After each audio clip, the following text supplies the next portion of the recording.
e de paz, que ao despertar de um novo homem nos induz. Te conclama, irmão, de última hora, a ingressar. Bem, meus queridos irmãos, queridas irmãs, que Jesus nosso Mestre nos abençoe. Prazer estar com vocês aqui em Cabo Frio, para que nós possamos conversar um pouquinho da visão que o Espiritismo possui sobre a vida. Porque o tema que foi proposto, ele é muito importante. Qual é o sentido da vida? Ou, em outras palavras, por que nós vivemos? Por que nós nascemos, estamos aqui e um dia vamos morrer? Vale a pena lutar, passar pelas dores, pelos sofrimentos, as alegrias, que às vezes são passageiras? E por que nós sofremos? Porque a dor de vez em quando nos visita. Enfim, qual é o sentido de estarmos aqui vivendo? Será que nós somos uma alma imortal? Ou nós somos apenas esse corpo biológico e tudo termina com a morte? Essas indagações, elas vêm desde que o ser humano está sobre a face da Terra. Não há alguém que algum dia aqui da existência já não tenha feito essas perguntas a si mesmo. Principalmente quando bate o sofrimento, quando vem uma desilusão, uma dor, uma doença, um ente querido que parte pelas portas da morte, e aí nós começamos a nos indagar. Porque nós temos um dualismo entre as ideias que tentam responder essas perguntas: o materialismo e o espiritualismo. Ou aquela luta que ainda se trava entre a ciência e a religião. Porque a ciência, de uma forma geral, é materialista. Ela não discute a questão da alma. E as religiões, de uma forma geral, são espiritualistas, porque todas elas se baseiam na existência da alma. Mas a ideia da alma não é pacífica entre as religiões. Para os católicos, a alma é uma coisa. Para os protestantes, que aqui no Brasil nós conhecemos como evangélicos, a alma é outra coisa. Para os budistas e assim por diante. E nós espíritas, que também temos uma visão, por assim dizer, particular do que seja a alma. Mas será que a alma existe? E nós somos então uma alma? E nesse caso, será que tem vida depois da morte?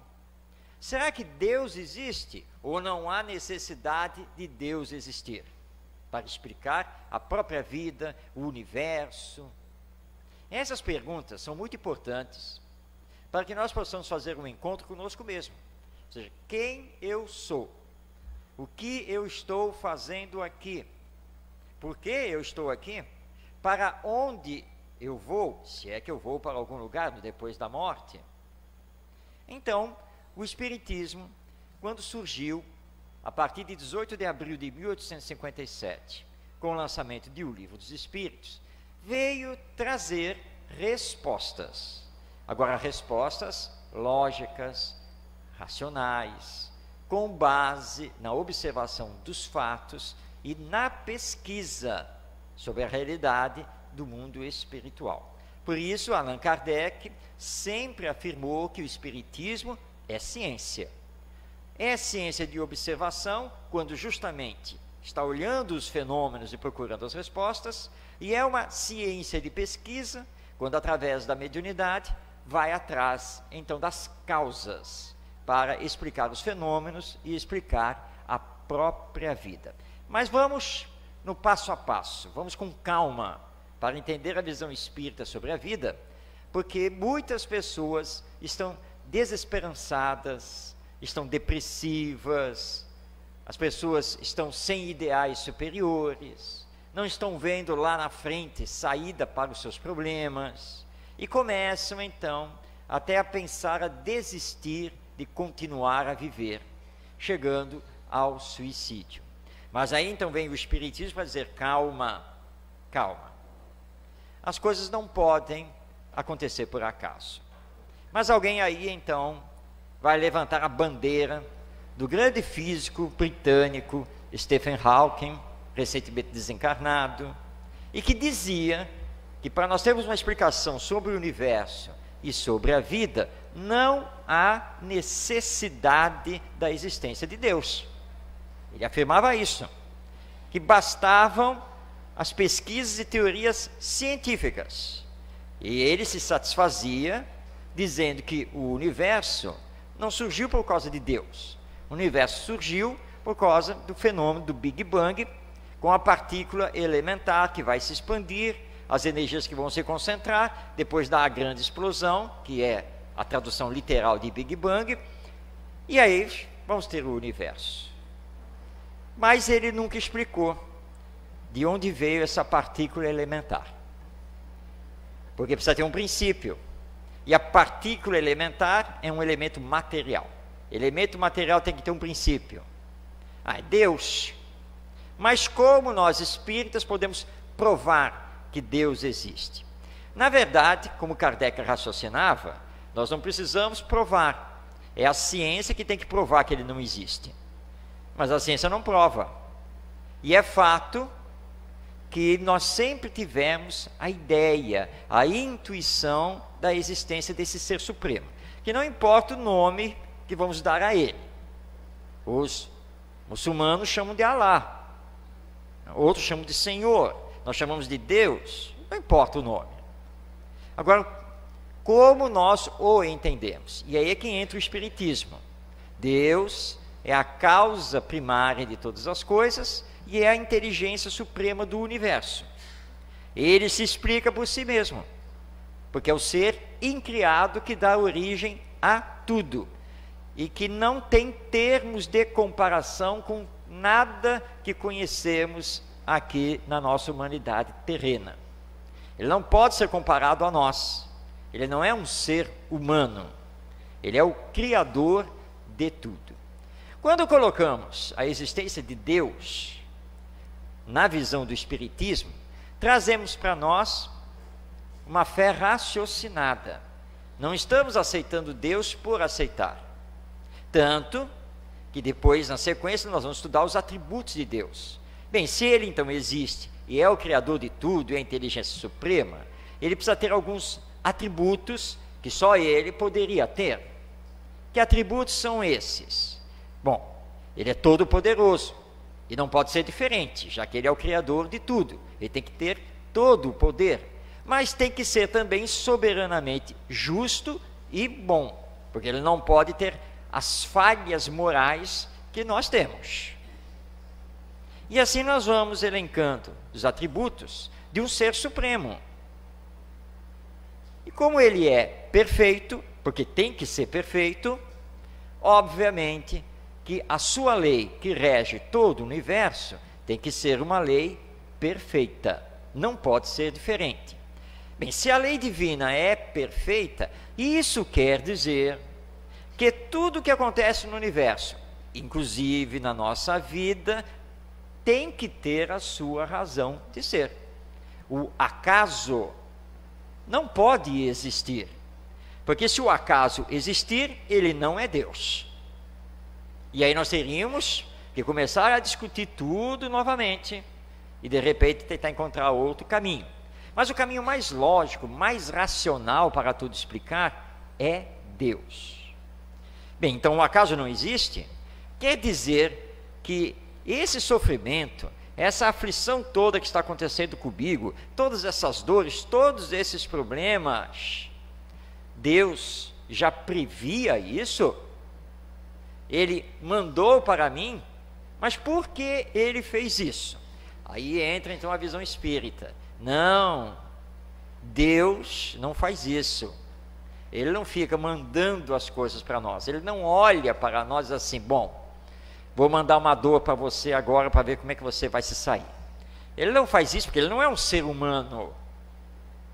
Na verdade, o que acontece é que nós sempre assumimos as consequências dos nossos atos, dos nossos pensamentos, porque essa é a lei divina. Você pensa, você fala, você faz, tem consequências. essas consequências a lei divina cobra. Consequências essas que já acontecem aqui mesmo nesta nossa existência, ou que vão nos acompanhar para o além da morte. Mas quem foi que disse que tem vida depois da morte? O Espiritismo. O Espiritismo afirma que a morte não é o fim de tudo, que nós somos uma alma imortal. Bem, e como provar isso? A doutrina espírita é farta de provas nesse campo, que basta observar os fatos.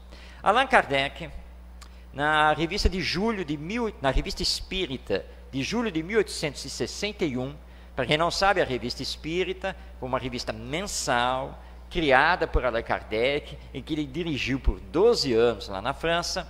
Ele traz um fato assim espetacular que comprova a existência da alma. E o fato é verídico. E aconteceu em alto mar, quando uma fragata inglesa estava lá singrando os mares, e o capitão pediu ao imediato que fizesse o cálculo ali da rota. E o imediato foi lá fazer o cálculo, entrou na cabine do capitão para informar a rota, e não encontrou o capitão na cabine, mas encontrou um senhor que ele nunca tinha visto. O senhor estava sentado na cadeira do capitão, pegou a prancheta de recados, escreveu alguma coisa, e o imediato, apavorado, porque era um estranho dentro do navio, saiu correndo atrás do capitão. O encontrou e informou: olha, tem um estranho dentro do navio, e está lá na sua cabine. Foram todo mundo para lá, não tinha ninguém. Procura-se o navio inteiro, ninguém estranho à tripulação. Mas tinha um recado escrito lá na prancheta: siga para noroeste. O capitão disse: já saiu imediato, tá pregando uma peça comigo. Escreve aí, escreve isso daí, no papel aí. O imediato escreveu e ele tinha uma letra completamente diferente daquela da prancheta. Então foi alguém da tripulação. Um por um o capitão fez escrever: siga para noroeste. Ninguém tinha a letra que estava naquela prancheta. Aí o capitão, sem entender nada, tomou uma decisão: vamos seguir para noroeste, que agora vamos ver no que vai dar isso daqui. Seguindo para noroeste, encontraram um outro navio que estava à deriva pedindo socorro. Eles encostaram, atenderam aquela história toda, e o capitão do navio à deriva falou para o outro capitão: eu estava calmo, porque eu sabia que vocês iriam fazer o socorro. Mas como que você poderia saber? Não, porque teve um passageiro aqui que ele falou comigo e disse que viria um navio assim, assim. Ele descreveu o seu navio.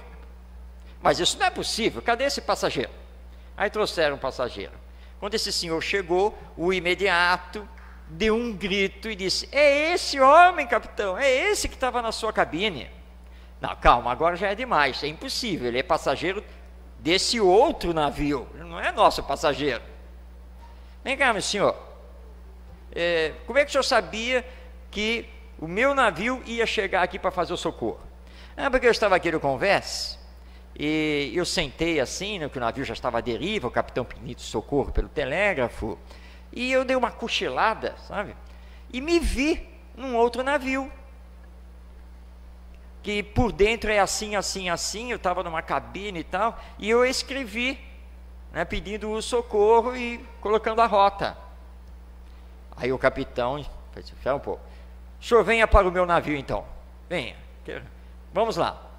E quando ele desceu, disse: mas é isso aqui mesmo, essa cabine, então assim, assim. Aí agora a prova, né? Senhor, por favor, pode escrever nessa folha a frase: siga para noroeste? Eu falei: claro, perfeitamente. Escreveu. E quando compararam, era a mesma letra, igualzinha.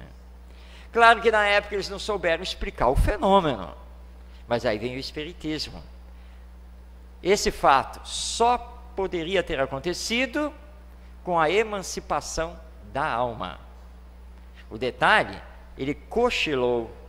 Quando cochilou, sua alma se desprendeu parcialmente do corpo, foi até o outro navio, ali se materializou através do perispírito, que é o corpo espiritual, e pôde agir sobre a matéria, escrevendo na prancheta e se tornando visível ao imediato, que o reconheceu. Então, todas as provas estão aí. Tem uma testemunha de que ele esteve mesmo no navio, tem o escrito na prancheta, tem o testemunho do pessoal do outro navio, que ele falou mesmo assim, e descreveu o navio que iria socorrer. Sem a alma, o fenômeno fica inexplicável. Cairia, como diria a nossa Igreja Católica, no rol dos milagres. Mas o milagre não existe. Tudo está na lei. Tudo é natural. Só precisamos descobrir as causas. E é a alma. Bem, se a alma pode se desprender do corpo, e a alma mostrar a individualidade em outro lugar, para onde vai a alma depois da morte? É uma boa pergunta. Ou seja, para onde eu vou? E tudo bem, eu sou uma alma, mas e aí? Vai acontecer a morte. A alma não morre? Vai para algum lugar? Como é que é isso? Então o Espiritismo separa as coisas. Corpo biológico é uma coisa, alma é outra. Eu sou a alma, não sou o corpo. Mas o corpo morre. Esse morre. Ou vai para debaixo da terra, ou vai ser cremado. Mas ele morre, efetivamente. Mas eu continuo vivo. E como eu continuo vivo, tenho que ir para algum lugar. Que lugar é esse? Nós chamamos de mundo espiritual, ou dimensão espiritual, ou espiritualidade. Uma outra dimensão da vida, é para onde nós vamos. Melhor dizendo, é para onde nós retornamos. Porque se somos almas imortais, viemos de algum lugar. Então, na verdade, antes de discutir para onde nós vamos, nós precisamos conversar sobre de onde viemos. Não, mas dizem que nós somos criados com o nascimento do corpo. Sim, é o que dizem outras doutrinas, não o Espiritismo. Nós sempre vivemos no mundo espiritual. No processo de reencarnar, de estar aqui no mundo material, nós nos unimos ao corpo em formação lá no ato da concepção. Portanto, durante todo o processo gestacional, a alma já está ligada ao corpo. Por isso o Espiritismo combate o aborto, porque o aborto é um crime. Só Deus pode dispor da vida. Então, viemos do mundo espiritual e, claro, é a lógica, para ele voltaremos quando o corpo cessar a sua existência, que não sabemos quando vai acontecer. E como nós não sabemos quando vai acontecer, não tenhamos medo de viajar de avião. Por exemplo, que as pessoas ficam assim, eu não pego o avião, tenho medo do avião cair, eu vou de ônibus, ou então eu vou de carro, aí sofre um acidente na estrada. E aquele que pegou o avião chega bem tranquilo no seu destino. Nós não sabemos o momento da morte, só sabemos que ela vai acontecer um dia, porque é uma fatalidade, porque o nosso corpo orgânico não consegue se sustentar o tempo todo aqui na Terra. Ele tem, por assim dizer, um período de validade, que está no nosso projeto reencarnatório. Mas não tenhamos medo, nós vamos continuar vivos, retornando ao mundo espiritual. Mas onde fica esse mundo espiritual e do que ele é feito? Ele fica lá em cima das nuvens. Será que ele está aqui do nosso lado? Onde fica esse mundo espiritual? Como ele é simplesmente uma outra dimensão da vida, está aqui, interpenetrado conosco. Há, neste momento, toda uma outra plateia de desencarnados. Os famosos espíritos também aqui nos acompanhando. Como dizia Paulo de Tarso, eles se acotovelam conosco, né? É a nuvem de espíritos aqui conosco. Porque nós somos espíritos. Alma ou espírito é a mesma coisa. Quando falamos de reunião mediúnica no centro espírita e que um espírito deu uma comunicação, nós estamos falando de um ser que já viveu aqui na Terra, que no momento está desencarnado, vivendo no mundo espiritual e pode se comunicar conosco através de um médium. O que quer dizer que quando nós retornarmos ao mundo espiritual pelas portas da morte, poderemos, pelo menos em princípio, dar uma comunicação numa reunião mediúnica do centro espírita. Aí você desencarna, passa um tempinho, já está mais ou menos equilibrado, tem autorização, e lá vem você, conversar através do médium na reunião mediúnica aqui da casa. Isso não é um fenômeno extraordinário, é um fenômeno natural. Agora é você que passa a dar as comunicações, porque você está desencarnado.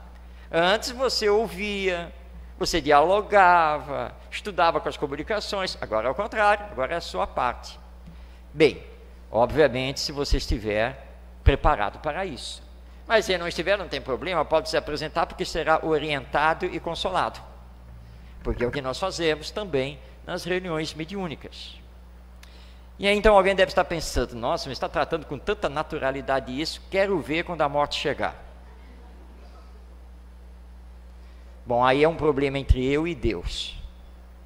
Porque ninguém sabe efetivamente como vai encarar isso, como vai reagir efetivamente. Nós entendemos, como falava o saudoso economista Joelmir Betten, que há realmente um abismo de distância entre a teoria e a prática.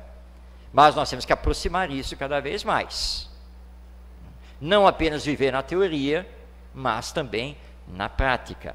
Porque o Espiritismo não vem apenas dar essas explicações lógicas, racionais, trazer os fenômenos, o estudo deles, apontar as causas, porque senão o Espiritismo seria apenas e tão somente mais uma ciência, e nada mais do que isso.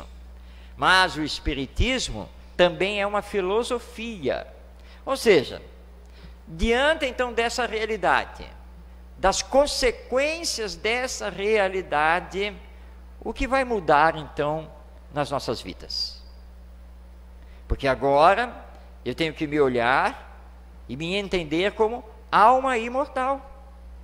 Que Deus é o Pai de grande sabedoria, que o acaso não existe, que eu respondo pelo uso do meu livre-arbítrio, que existe a reencarnação, ou seja, que esta não é uma existência única, eu já tive outras existências, como terei outras na medida das minhas necessidades de aprendizado e evolução. E aí vem outro ensino do Espiritismo, a lei de evolução. Todos nós estamos aqui na Terra para fazermos mais aprendizados, passarmos por novas experiências, para crescermos espiritualmente, nos moralizarmos, porque o nosso destino é a perfeição. O nosso destino é um encontro com a felicidade. Então isso muda completamente de perspectiva o nosso existir. Porque eu não posso mais, com essas informações, viver por viver. E pelo contrário, quando a prova chegar, por pior que seja, eu estarei pronto. Pronto para recebê-la, não baixar a cabeça e continuar as atividades, as minhas ações aqui no mundo. Porque tudo pode ser superado. Qualquer coisa pode ser superada. Recentemente, um sobrinho fez um desafio. Tio, quero fazer cidadania italiana e elegi o senhor para vasculhar a documentação da família inteira, desde o bisavô, para achar toda essa documentação. É um grande desafio. Então vamos atrás. Consegue isso, consegue aquilo e tal, então vai lá nos arquivos, as pastas velhas, e aí eu descobri que não sei nada do meu avô. Não tem certidão do nascimento, não tem certidão de óbito, ninguém sabe nada. Ele que viveu pelo interiorzão, lá do estado de São Paulo, no início do século XX. Vamos procurar. Mas ele nasceu quando? E veio a falecer quando? Onde? E aí começou a peregrinação. É Facebook, é cartório para cá, é internet, é não sei o quê, e conversa com os familiares mais antigos, que pelo menos sabem um pouco da história. E aí você vai superando obstáculos. Bom, então, ele deve ter nascido na cidade tal. Né? Procura seus cartórios de registro civil, nada. Ninguém encontra nada. Bom, então, só se ele, assim, então vai na cidade tal. E assim nós fomos indo, né? E vai de cidade em cidade, cartório em cartório, e vamos procurando. E ao mesmo tempo procurando onde ele faleceu. E onde será que ele faleceu? Ele era um prático de farmácia, que atendia as fazendas e os sítios, lá no meio do estado de São Paulo. E agora? Mas ele tinha esposa. Nós temos o nome da esposa. Ele teve os filhos. Vamos atrás dela também. Mas cadê que se encontra a família dela? Sumiu do mapa. E aí você está quase desistindo, né? Ah, não é possível, vou desistir disso. Mas espera um pouco. A minha tia fulana, que está lá com seus quase 90 anos, está muito lúcida, é com ela que eu vou me socorrer. E aí você, com essa tecnologia de comunicação maravilhosa que temos hoje, entra em contato. E aí, tia, como é que vai? Tudo bem e tal? Mas olha, tia, eu estou fazendo um levantamento, queria puxar a sua memória, porque o meu avô... E aí ela começou a tagarelar. Ah, ele isso e aquilo, porque o irmão dele, o fulano de tal... Para! Ué, que tio é esse que eu não conheço? Que nunca ouvi falar dele? Não, é porque ele faleceu jovem, ali pela década de 1930. Mas ele que é o pai da fulana. Ah, é mesmo? E eu não sabia disso? Nunca soube dessa informação? Tá bom. Mas olha, consta aqui na certidão aqui do bisavô, que ele deixou 7 filhos. Eu não consigo elencar os 7 filhos. Que história é essa? Não, porque teve a fulana. Quem é essa? É a mãe da fulana, assim. E como é que eu nunca soube que ela existiu? Porque ela também faleceu cedo. Aí nunca mais ninguém comentou. Quer dizer que eu tenho tios que eu nunca ouvi falar? Esse é um dado interessante. E aí acha-se a data de e tal, e aí nós vamos indo. Então tudo é superável. Tudo. Basta ter perseverança. Não se deixar abater. Mas fazer um levantamento desses é simples. E encarar a morte do ente querido, o filho em terrindade, que parte, deixa um vazio emocional terrível. Com o Espiritismo, nós sabemos que ele não morreu, que ele não partiu para sempre, apenas se transferiu de domicílio, retornou ao mundo espiritual. Mas as ligações afetivas, pelos laços do amor, continuam. Porque quando retornamos ao mundo espiritual, nós mantemos tudo.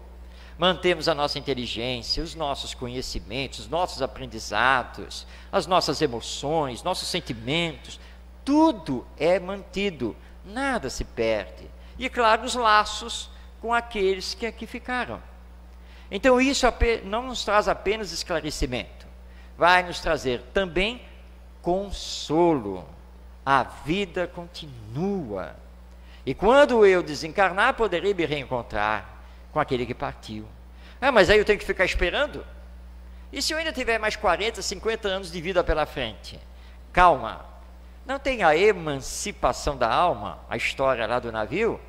Acontece que nós fazemos a emancipação da alma todos os dias, principalmente quando vamos dormir, porque aí então relaxamos e nos desligamos parcialmente do corpo. O corpo dorme, este corpo orgânico, a alma não, que passa então a viver a realidade do mundo espiritual. Mas como temos livre-arbítrio, obviamente que vocês podem optar por dormir também enquanto alma, mas não é o mais aconselhável.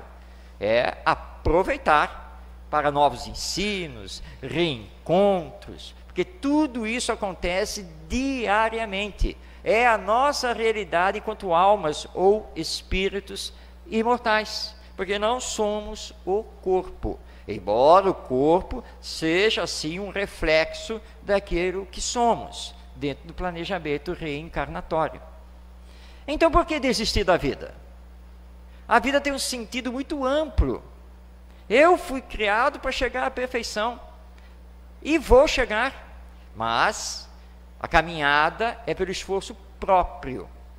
As desilusões, as dores, os sofrimentos, as aflições, são tantas quantas oportunidades de crescimento moral e espiritual, de trabalhar a resignação, a fé, mostrar a sua verdadeira crença, saber que há um poder superior que parte de Deus, que só permite que nos aconteça aquilo pelo qual realmente nós temos que passar, e que não importa o tempo que dure a prova, nós sairemos dela assim vencedores, se o quisermos, se acionarmos a nossa força de vontade. Tudo isso são lições que o Espiritismo vem nos trazer. Espiritismo que também resgata o Evangelho. Porque o Espiritismo é uma doutrina cristã, tem por base os ensinos morais de Jesus. Considerando que Jesus é o Espírito mais perfeito que Deus permitiu que conhecêssemos e que é atualmente o governador espiritual do nosso planeta. E a grande lição de Jesus foi o amor. Que nós aprendamos a nos amar. E o Espiritismo vem resgatar isso. Você quer crescer espiritualmente? Você precisa fazer sua autoeducação, mas acima de tudo, precisa aprender a amar o seu próximo. Porque o seu próximo também é um filho de Deus, exatamente como você. E o amor, como já dizia Paulo de Tarso, cobre a multidão dos pecados. É com o amor que nós nos alavancamos para a frente. É com o amor que nós conseguimos ter mais paciência, mais compreensão, mais tolerância. E seguir sempre em frente, sem esmorecer. É isso que nós temos que fazer. E controlando o próprio corpo. Porque o corpo é uma dádiva divina. É o nosso instrumento. Então não é o corpo que tem que nos comandar. Sou eu, alma, espírito, que tenho que comandar o corpo. É isso que precisa acontecer. Esse é o grande exercício que precisamos fazer. O corpo nos limita de vez em quando? É verdade. Mas aí vamos aprender a lidar com as limitações. É isso que nós temos que fazer. Ah, Marcos, seu neto acaba de fazer 1 ano, teve a festa, você ficou pouco tempo com ele no colo, mas é claro, minha coluna não permite, não posso ficar com ele meia hora no colo, aí eu vou parar no hospital. Então, põe ele no chão e vou ficar no chão com ele, mas eu não posso mais ficar carregando, não posso, minha coluna não permite isso, mas tudo bem, o amor não diminui por causa disso, vamos fazer outras coisas. Mas de vez em quando você extrapola, né? Porque afinal de contas é neto. Mas tudo bem, toma um anti-inflamatório e vem para Cabo Frio fazer a palestra. E assim nós temos que ir levando. E sabe, mas isso aqui vai passar. Ah, sim, a medicina um dia vai poder trocar a coluna, mas eu não estou esperando isso, porque isso vai demorar muito. Vai passar porque um dia eu vou desencarnar. Aí esse corpo, ó, chega, vai para debaixo da terra, e aí eu, totalmente liberto, não terei mais problema de coluna. Desde que eu tire esse problema da minha mente. Porque tudo aquilo que nós pensamos reflete no corpo espiritual. Mas tudo vai passar. Tudo vai passar. A dívida vai passar. A morte do ente querido vai passar. A doença vai passar. Etc, etc. Tudo passa. Talvez leve a existência toda. Mas quando chegar a hora da morte, vai passar. Porque nós não vamos levar isso conosco. Desde que tenhamos desprendimento das coisas terrenas, das coisas materiais. Que, aliás, esse é um pedido que os espíritos superiores insistentemente nos fazem. O problema não está só no egoísmo e no orgulho, está no apego às coisas materiais também. Então nós precisamos aprender a nos libertarmos dessas coisas materiais, porque afinal de contas, Eles vão embora. Fazer como um companheiro. Espírita, trabalhador, diretor do centro espírita. E aí veio a notícia, estava com câncer no pulmão. Porque antes de conhecer o espiritismo, ele foi um grande fumante. E apesar de ter largado o cigarro para mais de 10 anos, mas as consequências vieram. E aí então, ele se autoanalisou e percebeu assim, bom, apesar do tratamento que vai ser feito, acho que está chegando ao final. Vou partir. Mas sou espírita. Então o que ele fez? Claro, ele foi fazer o tratamento, a quimioterapia, tudo que tinha que fazer. Mas chamou a esposa, os filhos, reuniu-os. Olha aqui, ó. Esta é a senha do banco. As contas são essas.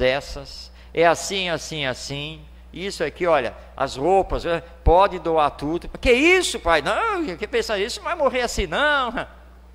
Estou muito doente. Não sei se vou ficar bom. Tudo depende aí do que eu tenho que passar. Mas eu tenho que pensar na morte. Agora, eu não quero morrer preocupado. Ah, morri, agora todo mundo espiritual e não passei a senha para eles. Como é que eles vão se virar agora? Ó, os cartões estão aqui. Tanto aqui. Não vou lidar com mais nada. Estou passando tudo para vocês. Tá? Qualquer dúvida, é só conversar comigo, como é que é isso, como é que é aquilo. 3 meses depois ele desencarnou. Mas desencarnou leve. Não estava apego a nada. Preparou a família, pronto, e se desprendeu. E se desprendeu de uma forma muito bonita. Depois do café da manhã, ele foi até a sala, sentou lá na poltrona, a esposa junto dele, quer mais alguma coisa? Precisa tomar o remédio, não? Vou lá pegar água. Ela saiu para a cozinha e ele ficou lá sentado. Quando ela voltou, ele já tinha ido. Ela tinha se desprendido. Estava morto. O corpo, que a alma foi. E algumas semanas depois, ele pôde dar uma comunicação na reunião mediúnica do próprio centro, para dizer que estava relativamente bem, se readaptando e agradecendo por todas as orações que se faziam por ele. Essa é a continuidade da vida.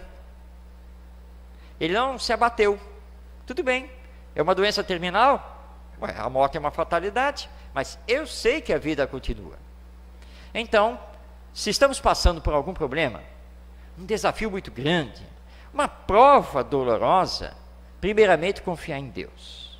Deus não permite que nos aconteça algo pelo qual nós não tenhamos que passar e que não tenhamos que tirar aprendizados. Deus não nos abandona, porque faz parte da sua lei a misericórdia. E aí é então que nós recebemos o auxílio constante dos chamados benfeitores espirituais, aqueles que estão desencarnados, que nos amam ou que têm a missão de nos amparar. Missão essa que é sempre cumprida com muito amor. Mas lembrando, se a prova é nossa, ela não pode ser retirada, mas pode ser amenizada de acordo com os nossos méritos. Ou seja, como enfrentamos essa prova. Se você se entrega, começa a lamuriar, a chorar por todos os cantos, começar a entrar em depressão, largar tudo, desanimar, o que Deus e os nossos amigos espirituais poderão fazer? E aí, nosso retorno ao mundo espiritual será muito complicado. E se não retornarmos de imediato, mas teremos várias complicações aqui nesta existência. Eu estou apostando na loteria e Deus não me dá o dinheiro que eu preciso. Mas calma, Deus quer que você trabalhe, aprenda a dar valor aos recursos financeiros e saber adequar a sua vida ao novo padrão social no qual agora você se encontra. Então, resignadamente, batalhar, continuar em frente. Nessa busca da árvore genealógica pelo avô, eu tenho um grande exemplo pessoal, que é um dos meus tios, porque a época, entre as décadas de 1930 Em 1950, todos descendentes, né, de italianos, imigrantes que vieram lá da Itália, ele, que fazia vida lá em São Paulo, capital, com muito trabalho, com muito esforço, ele viu vários irmãos, sobrinhos, enfim, boa parte da família ir desencarnando de tuberculose, um atrás do outro, inclusive uma filha. Esse homem que eu conheci nunca desistiu, nunca. Tinha uma fé inquebrantável, ele não baixava a cabeça para nada. Enterrou com as próprias mãos uma dezena, pelo menos. Chorava lá pelos seus cantos, com certeza, mas firme e forte. E reunindo a família, e trabalhando, e crescendo. Ele foi, hoje ele seria considerado um empreendedor, ele foi um empresário. Firme e forte, até o final da vida dele. Ele não ligava para si mesmo. Ele se preocupava com todo mundo. Tanto que a filha estava lá me dizendo, pois é, papai, sabia, Marcos, que se nós não fôssemos na loja para comprar uma roupa para ele usava a roupa que tinha até ela gastar. E ele dizia que precisava se preocupar com ele. Ele estava preocupado com os outros. Aí nós íamos na loja, o papai está precisando de uma calça e umas camisas aí, porque ó, é possível, ele é empresário, tem as reuniões com os outros, ele lá daquele jeito, aquele terno surrado lá. Aí nós íamos na loja, comprávamos e dávamos para ele. Ele dava aquela olhada, resmungava, achava que não precisava, mas tudo bem, ele ia usar a roupa. E assim ele fazia. Mas passou por problemas de ordem pessoal, emocional, impressionantes. Mas ele era espírita, confiava em Deus e sabia que aquilo que tinha ido embora, ele ia retornar de alguma maneira lá na frente. Um homem que passava pela rua, olhava a loja, entrava, ia até o balcão, olhava lá para o balconista, e ele tinha lá o dom mediúnico dele. O senhor está precisando de alguma coisa? Ia direto lá. Não media. Tirava a carteira do bolso, puxava o dinheiro e entregava. Pronto. Paga aí a sua dívida. E ficava zerado. Mas pagou a dívida daquela pessoa que estava sofrendo. Então nós temos que aprender com essas pessoas, para colocar para nós mesmos.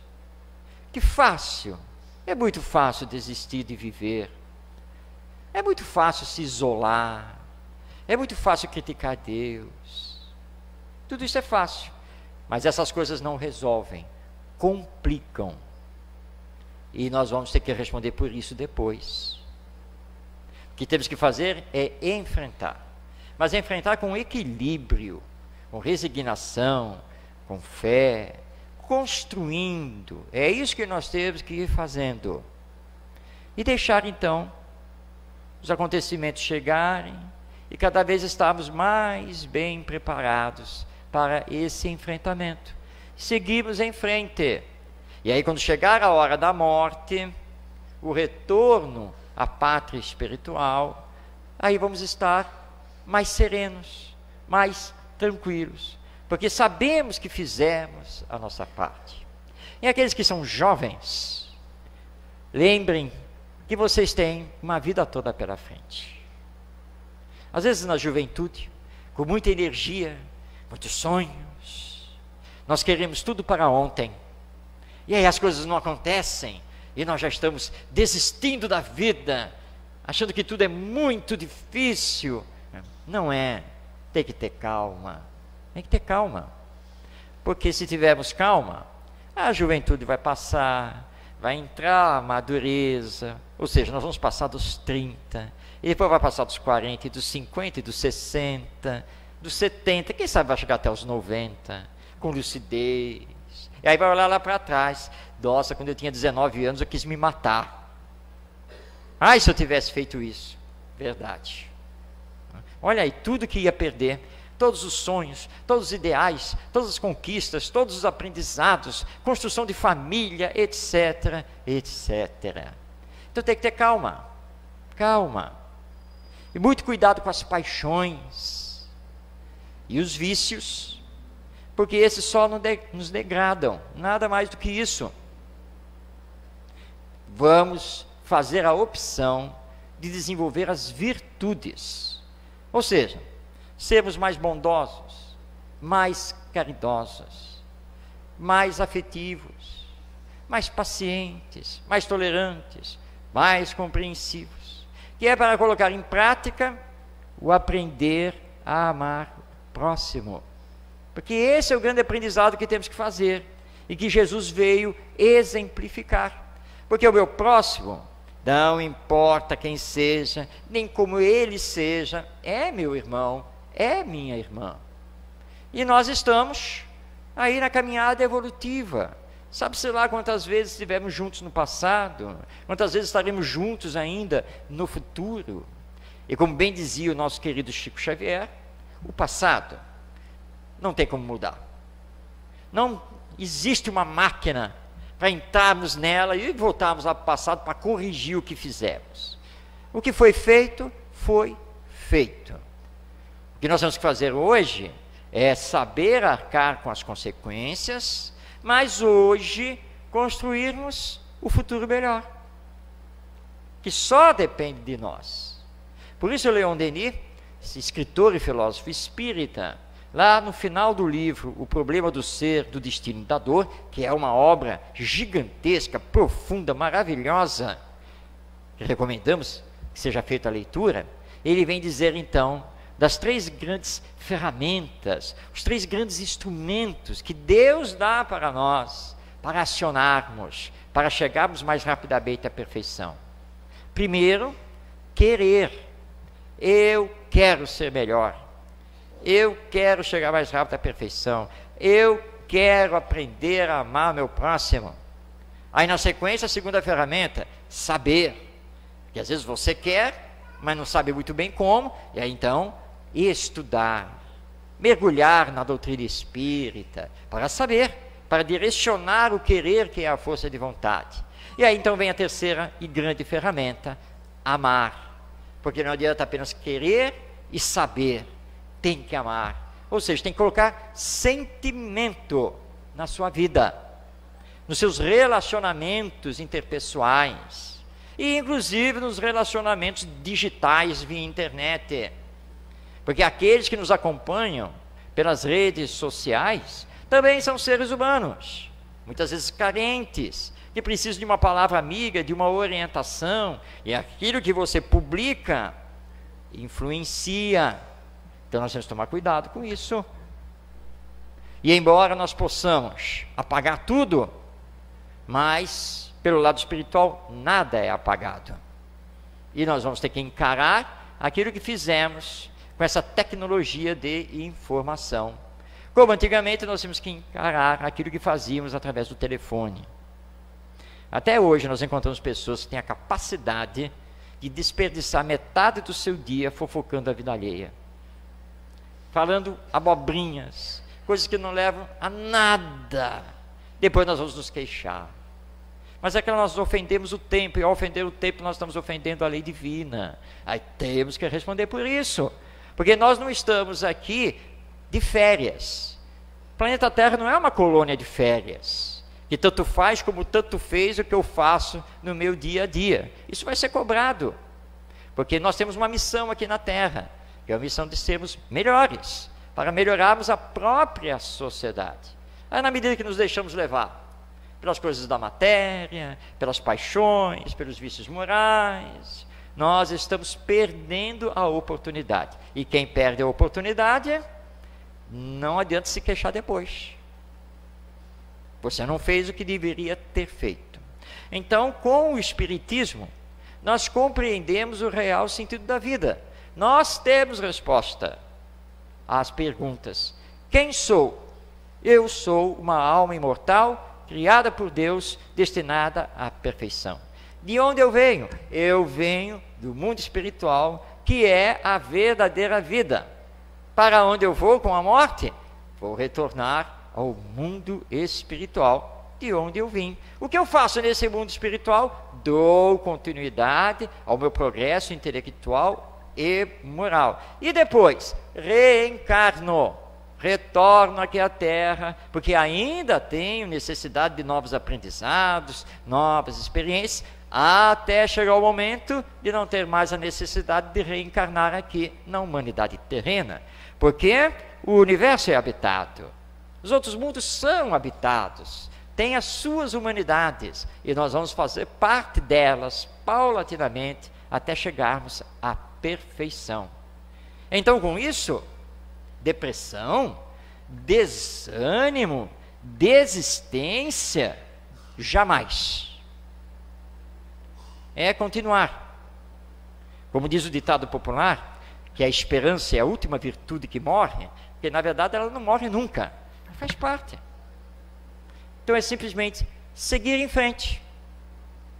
Fazer como a nossa Mary Jane Bethune, lá nos Estados Unidos, início do século XX, negra, mal saída da escravidão, porque a sua mãe foi escrava, ela não chegou a ser escrava, e ela tinha um sonho, ser professora. E ela foi lá estudar, mas ela era negra, num país que tinha acabado de sair da escravidão. Mas com muita luta, ela conseguiu fazer o curso e se formar. Mas como era negra, ela não pôde fazer o concurso público para o magistério. Como era negra, ela não pôde trabalhar em qualquer escola, não era aceita. Então o que ela fez? Morando num bairro pobre, ela pegou uns caixotes, esses que nós carregamos aí de um Ceasa da vida, eram caixotes de cebola, levou para um terreno baldio, que metade do terreno era um lixão, tinha lá uma árvore, colocou os caixotes debaixo da árvore e disse: aqui é a minha escola. Chamou a criançada, todas fora da escola, porque todas negras, e começou a alfabetizá-las. E ali ela está trabalhando. Acho que o sonho de construir a escola, sem nenhum tipo de recurso. Até que um dia ela soube que estava passando pela cidade e estava hospedado no hotel um grande empresário, Henry Ford. Ah, lá foi ela. Vou conversar com ele, ele tem dinheiro. Chegou lá no hotel, mas era mulher negra. Não, a senhora não pode entrar, de jeito nenhum. Não, mas eu vou vir aqui falar com ele eu vou falar e não sei o quê. E ela fez um escândalo. O Henry Ford estava no hotel naquele momento, foi lá saber o que estava acontecendo. Bom, ela quer conversar comigo, então deixa essa mulher entrar. Aí quando entrou ele levou um choque, porque ele não tinha percebido que o problema todo é que ela era negra. Mas agora não tinha mais jeito. Bom, o que é que a senhora quer? Ah, eu quero que o senhor financie a minha escola. E a senhora tem uma escola? Tenho. E como é que é a sua escola? E ela pintou a escola do sonho. Aí ele ficou entusiasmado. Nossa, mas então eu quero conhecer essa escola agora. Perfeitamente, vamos. Ele chamou o motorista, entraram no carro e foram. É aqui.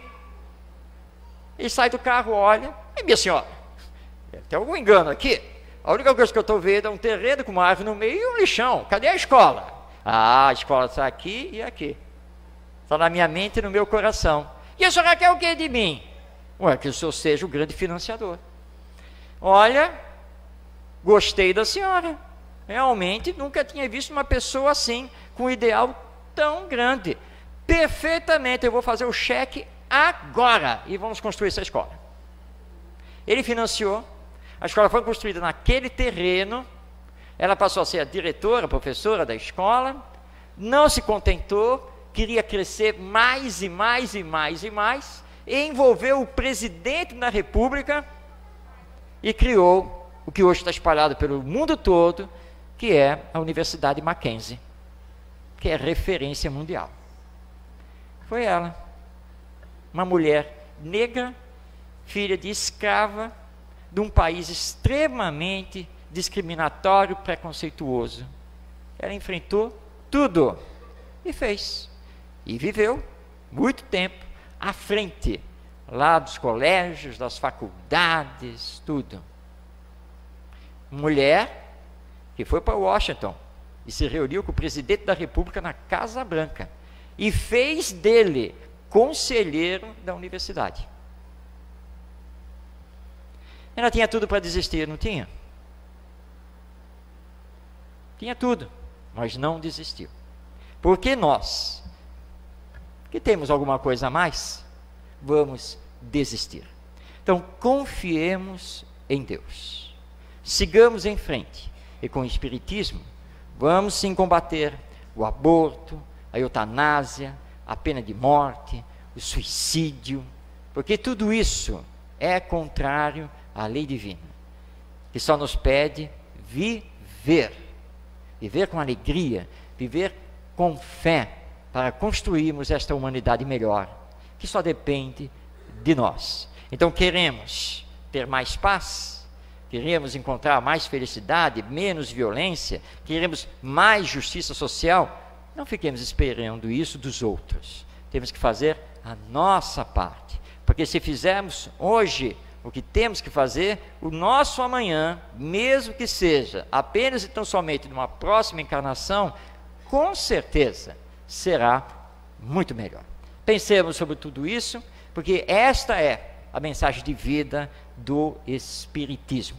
Auxiliemos os nossos jovens, as nossas crianças, para que tenham essa visão espiritualista da vida, que é o que nós mais estamos precisando.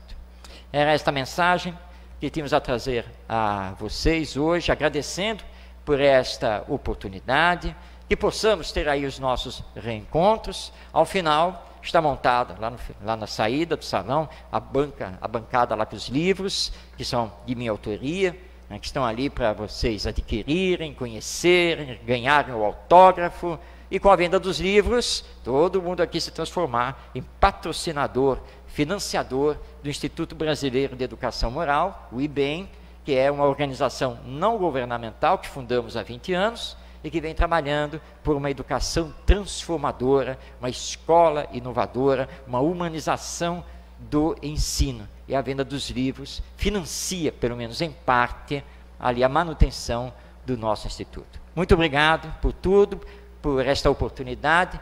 Que Deus, nosso Pai, nos abençoe e que Jesus, nosso Mestre, esteja sempre em nosso coração. Paz a todos.